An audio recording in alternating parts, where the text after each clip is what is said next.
Confusion, miscommunication, a lack of urgency, and a lack of incident command. That's how a Department of Justice critical incident review is describing the law enforcement response to the mass shooting in Uvalde on May 24th, 2022. That day, a gunman killed 19 students and 2 teachers and injured at least 17 others at Robb Elementary School in Uvalde. The report, which is around 600 pages long, was released this morning. It describes the failed law enforcement response. Our newsroom has been digging into the report today, and we have team coverage from senior reporter Tony Plahetsky and anchor Quita Culpepper, who is in Uvalde tonight. Quita, what new information did this report uncover? Well, Brian and Ashley, we've known for a year and a half or so that law enforcement waited 77 minutes from the time they first entered the school to the time they killed the shooter. But this report further illustrates the miscommunication and the missteps made by officials both during the shooting and in its aftermath. It also outlines recommendations and changes for law enforcement that they should all make going forward.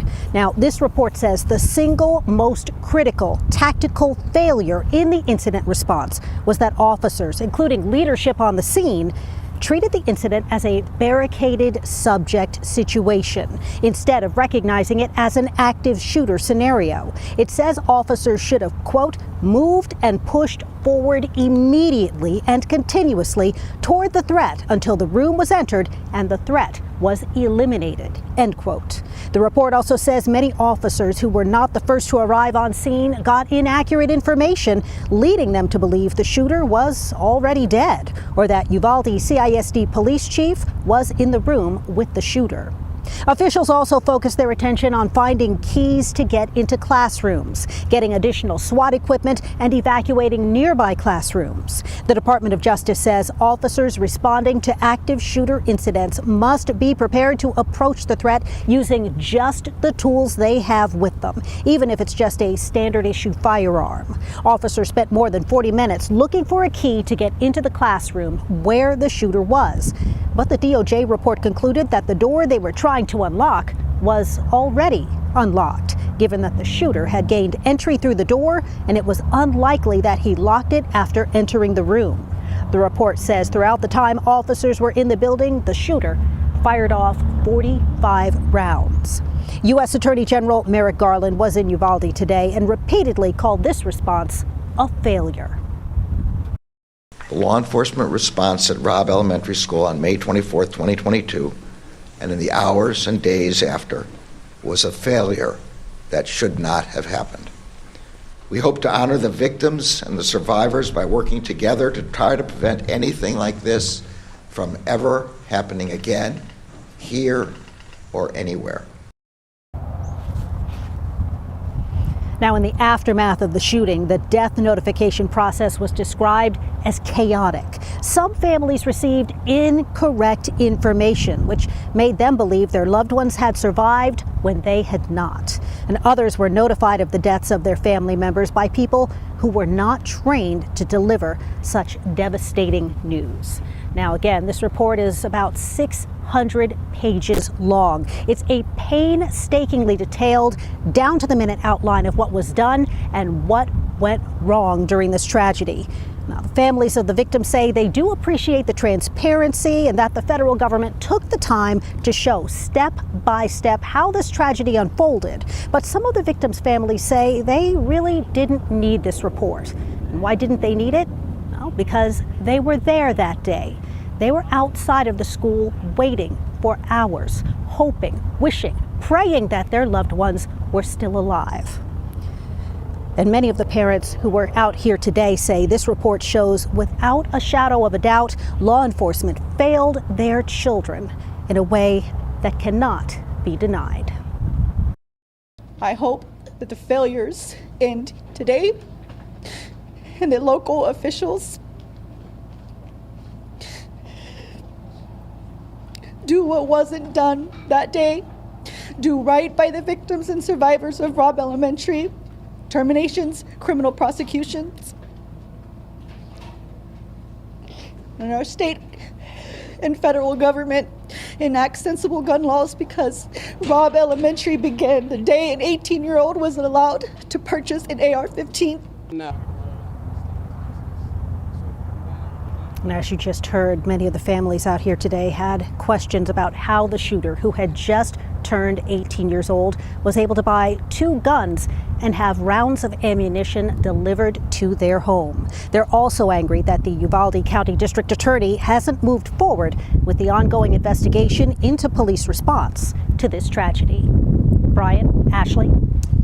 Quita Culpepper live in Uvalde for us this afternoon. Quita, thanks for that. Senior reporter Tony Plahetsky has been following this investigation into the law enforcement response for more than a year now. And Tony, with regard to accountability, more than 400 officers responded that day back in May of 2022. Have any of them faced penalty for mistakes that were made that day?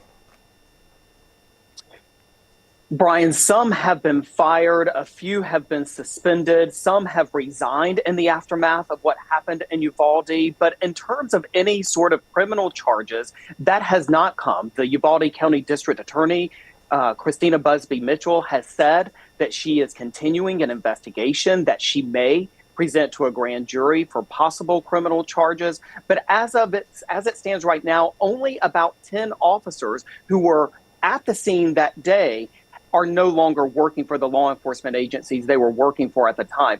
Brian, the report released today does make mention of that, and it says that the law enforcement agencies who had the most officers at that scene are still conducting administrative investigations into whether or not their employees, their officers, violated department policies or any law. But the report also says that in instances like this, especially, those administrative investigations need to be done in a more timely manner so that victims and victims' families have answers before 20 months later.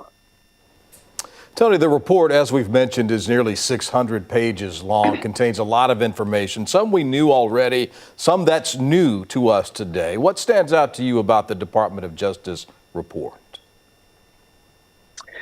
Brian, it's the depth of information that we learned not only about the law enforcement response, but what is so striking about this report today is that it also cites chapter and verse the aftermath of that failed law enforcement response. It is so searing and so difficult to read these unflinching remarks about how, because there was apparently no command and control, that authorities and medics did not set up a way to appropriately triage victims, for example. And so because of that, people who could have survived did not survive. Today was the first day we've ever heard an official say that in such a pronounced and jarring and difficult to learn way.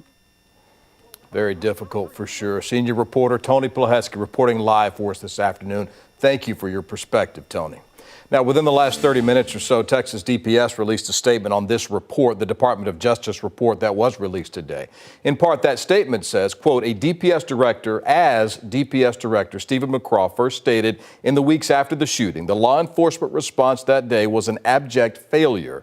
And this report's observations underscore those failures, end quote. This afternoon, Governor Greg Abbott released a statement on the report thanking the Department of Justice for the critical incident review. He said in part, quote, the state of Texas has already adopted and implemented some of the recommendations proposed by the DOJ in this review.